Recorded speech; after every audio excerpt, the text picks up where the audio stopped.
أهلا بكم في الفيديو الثاني من سلسلة شرح الدول المالية. هنتكلم عن دالة ال FV، يعني القيمة المستقبلية للنقود اللي معايا.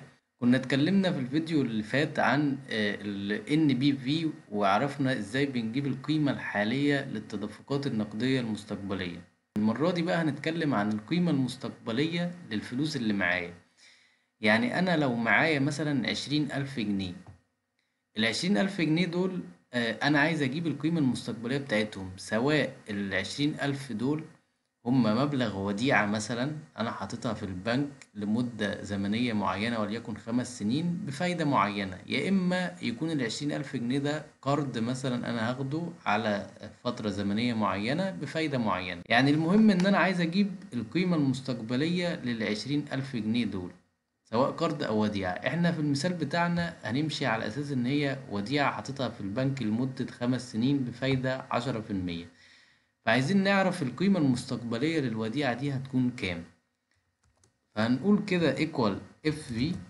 أول حاجة من مكونات الدالة هو الريت، اللي هو الفايدة اللي حضرتك هتاخدها على الوديعة خلال الفترة الزمنية بتاعتها اللي هي 5 سنين. وعايز أقول لحضرتك إن الفايدة بتكون فايدة مركبة، يعني ال FV بتتعامل مع الفايدة على أساس إن هي فايدة مركبة مش فايدة بسيطة، يعني بمعنى إن الفوائد نفسها اللي بتاخدها كل سنة بتدخل مع مبلغ الوديعة الأصلي وبتولد فوائد جديدة كل سنة، وهكذا. فهختار هنا الفايدة اللي هي 10%، وبعد كده ال NBR دي اللي هي الفترة بتاعة الوديعة، اللي هي الفترة بتاعتها 5 سنين. ال BMT ده بقى يعني الدفعات، يعني لو أنا بحط بقى على أصل الوديعة نفسه دفعة زيادة كل سنة، فبحط هنا قيمة الدفعة اللي بزودها على أصل الوديعة. يعني لو بزود 2000 جنيه كل سنة مثلا على أصل الوديعة، فبكتب المبلغ اللي أنا بزوده على أصل الوديعة هنا. لكن هنا هفترض إن أنا بحط مبلغ الوديعة في الأول ومش بزود عليه حاجة، فهحط هنا صفر. بعد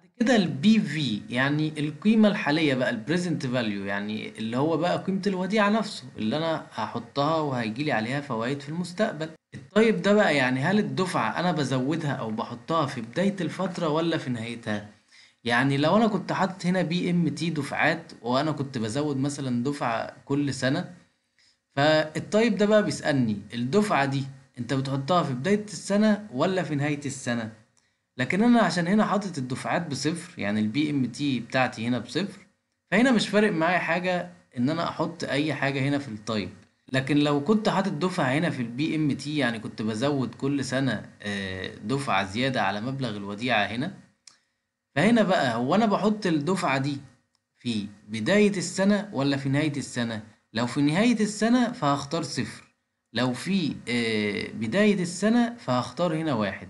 لكن هنا أنا مش هختار حاجة، فهتجاهلها وأدوس انتر، فجاب لي إن القيمة المستقبلية بتاعة ال20,000 جنيه دول اللي هم الوديعة كمان 5 سنين بفايدة 10%، 32,210. وطبعا الإشارة هنا هتطلع بالسالب، لأن الإكسل بيفترض إن المبلغ اللي أنت دفعته في الوديعة ده هو فلوس خارجة من عندك، فعلشان كده الإكسل طلع القيمة بالسالب. فعلشان نتغاضى عن الموضوع ده هنحط إشارة هنا سالبة، علشان سالب في سالب بموجب يطلع لي مبلغ الوديعة المستقبلي بالفوائد اللي عليه 32,210. بس كده يا سيدي، دي كانت حلقة النهاردة. أشوفكم على خير الحلقة الجاية مع معادلة البي في اللي هي البريزنت فاليو، اللي هي هتكون عكس الاف في تماما اللي احنا اتكلمنا عليها النهاردة. أشوفكم على خير، تحياتي محمد الديري.